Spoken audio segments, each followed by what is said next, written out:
Si vous venez de rejoindre ma chaîne, je m'appelle Stéphane et je parle de drones, de photos et d'iPhone. Alors, ça peut être des tutoriels, ça peut être du test matériel ou du test d'accessoires. J'ai quelques surprises pour toi qui vont arriver très prochainement sur mes prochaines vidéos. Pour ne pas les rater, cliquez sur s'abonner et activez la cloche, ça fera plaisir.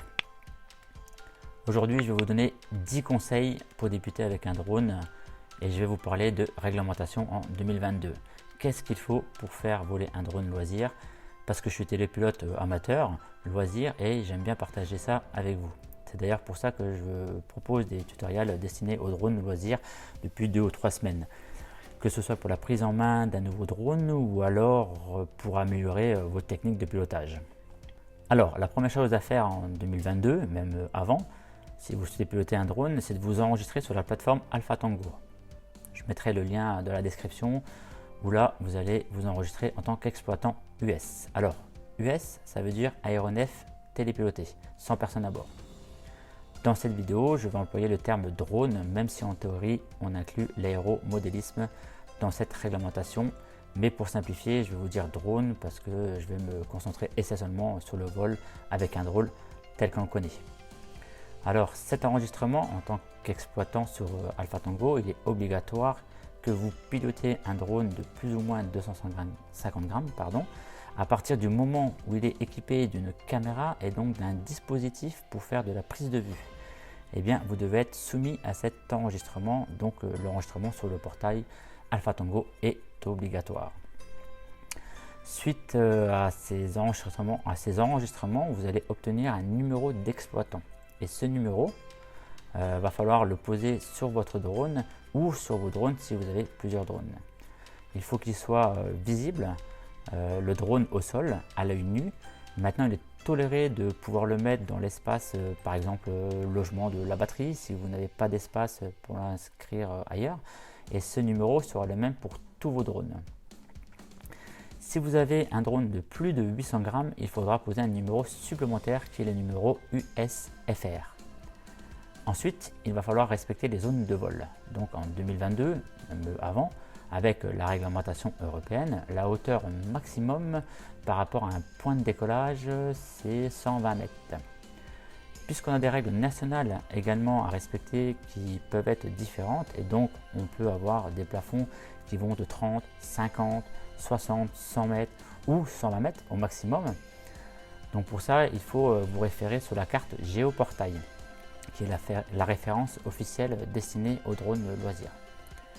Cette carte est également intégrée sur l'application Drone Spot, que ce soit sur les sites web ou sur l'application mobile. Donc l'avantage de Drone Spot, c'est que vous avez, en plus de la réglementation et de la hauteur à respecter, vous avez des suggestions de spots et des zones supplémentaires comme les parcs naturels ou des zones interdites de survol. Voilà.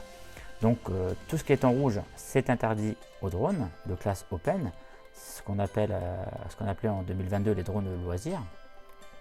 Et tout ce qui est en jaune, c'est hauteur limitée à 100 mètres et ainsi de suite, jusqu'à la zone allant jusqu'à 30 mètres.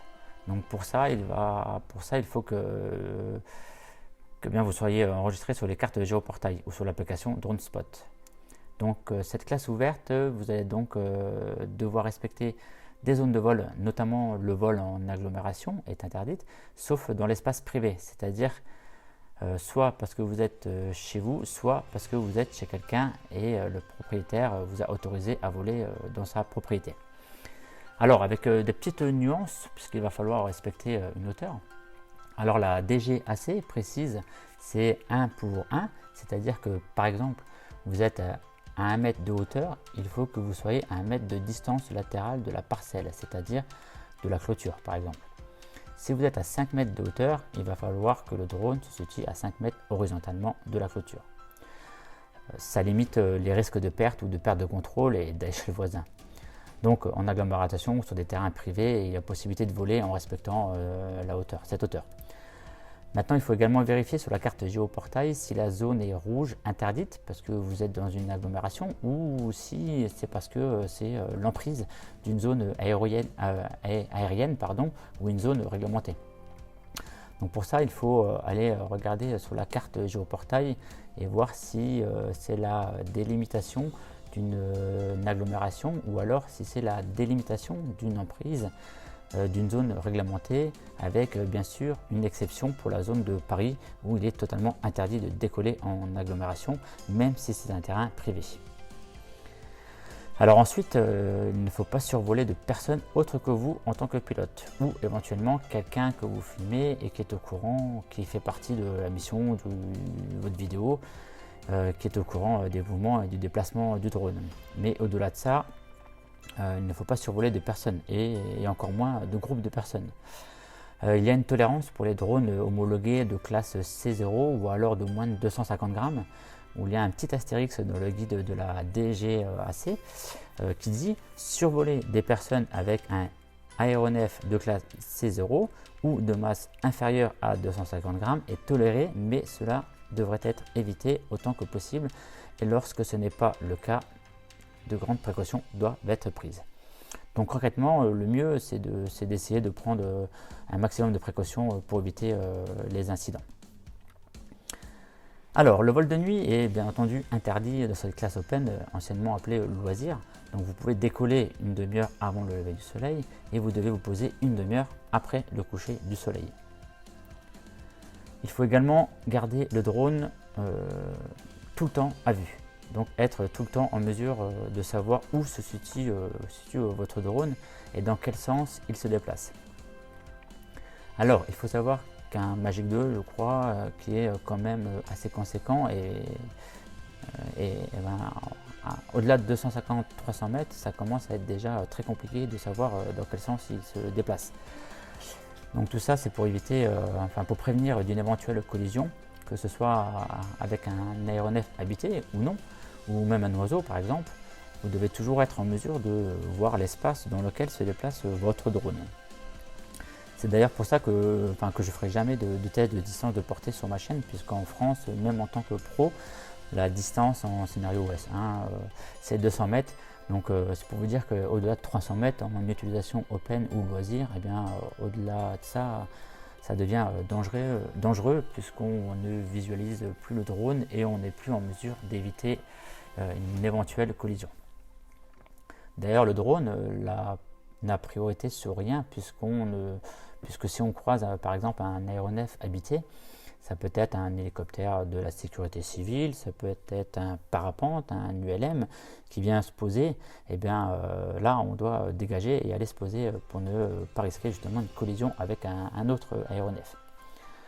Alors on a une particularité avec le vol en immersion, donc là c'est le vol en FPV, c'est ce que j'ai moi également avec un AFI.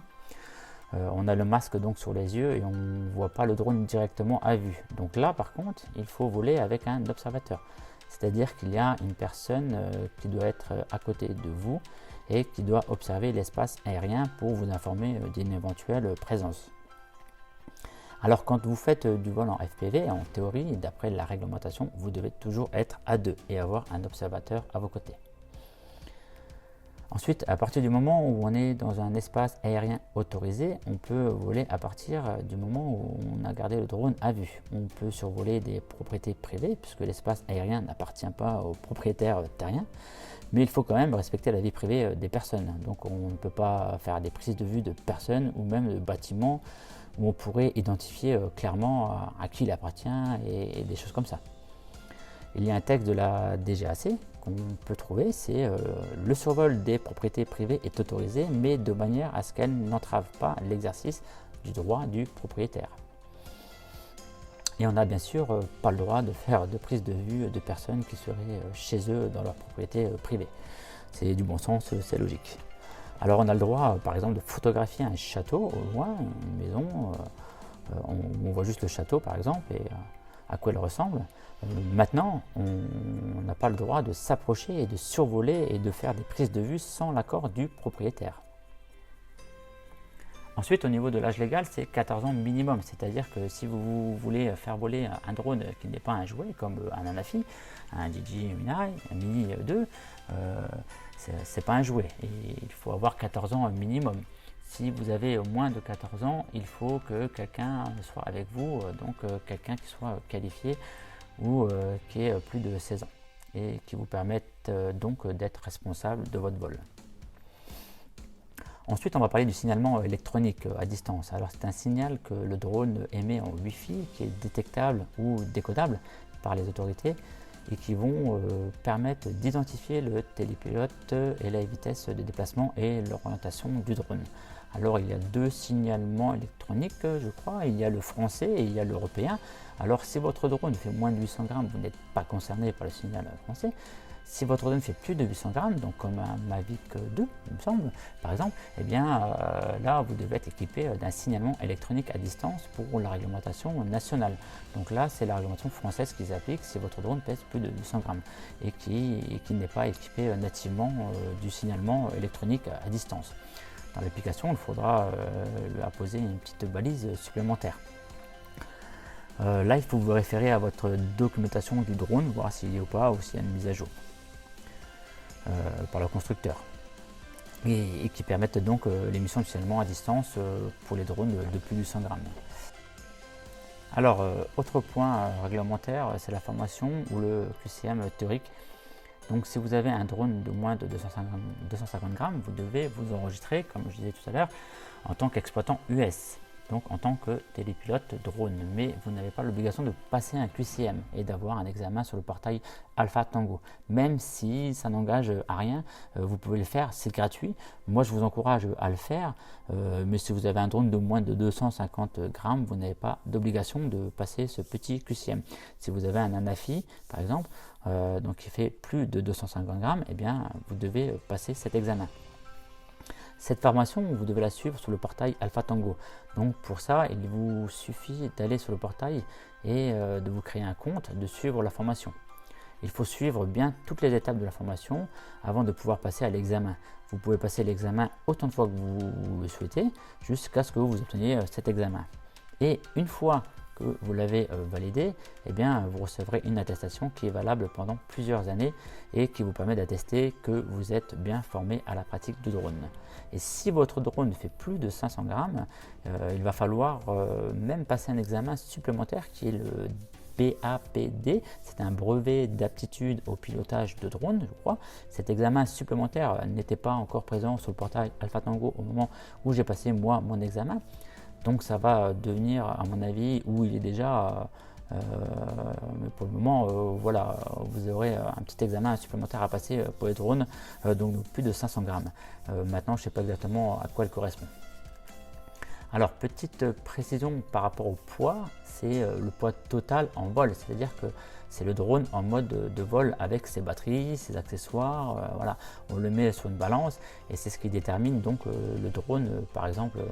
Le poids du drone, c'est par exemple un Anafi, un Magic ou un Mini 2. Si vous lui mettez des rehausses de train, de protection d'hélice, on n'est plus dans la classe des moins de 250 grammes.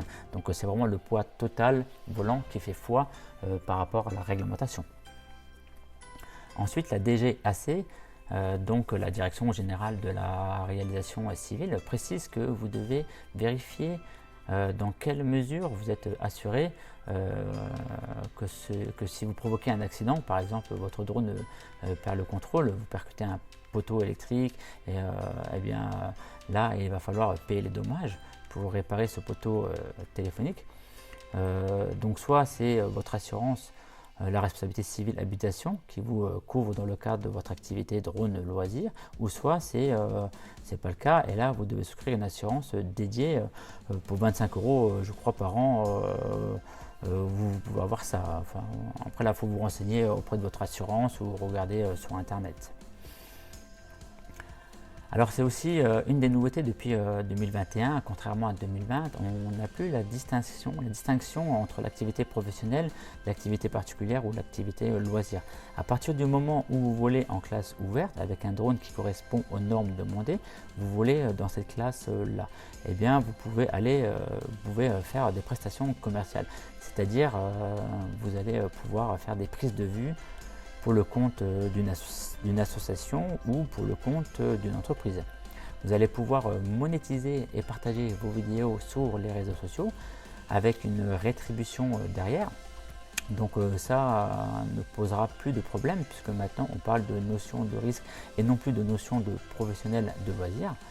Alors attention aux petites précisions par rapport à ça, vous allez pouvoir effectuer des missions professionnelles ou rémunérées, donc dans la classe ouverte et donc dans l'espace autorisé, mais il va falloir aussi avoir des prérequis professionnels, c'est-à-dire pouvoir déclarer une activité professionnelle et assurer votre drone en tant qu'elle telle.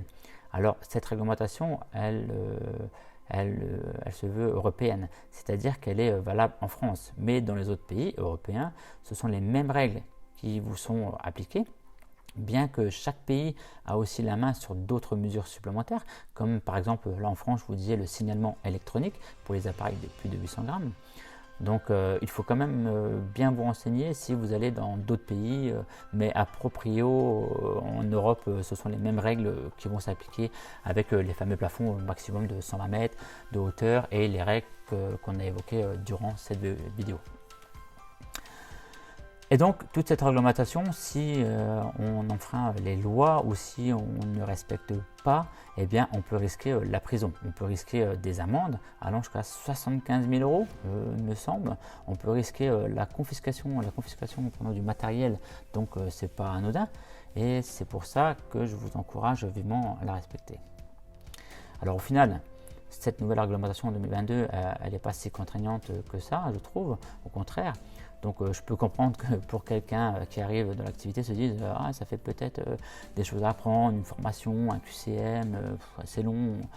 Mais voilà, la formation et le petit examen théorique, c'est vraiment la base. C'est un peu de la météo, un peu de réglementation, un peu de notion de pilotage, juste pour que vous sachiez piloter en sécurité et au moins les bases. Donc il n'y a rien d'insurmontable et je trouve ça dommage de se priver de belles prises de vue aériennes juste à cause d'un petit QCM. Donc si vous avez des questions, surtout n'hésitez pas à les poser dans les commentaires, j'essaierai d'y répondre et abonnez-vous pour activer la cloche pour ne rien manquer. Et d'ici là, je vous dis à bientôt pour les prochaines vidéos. Ciao, la bise.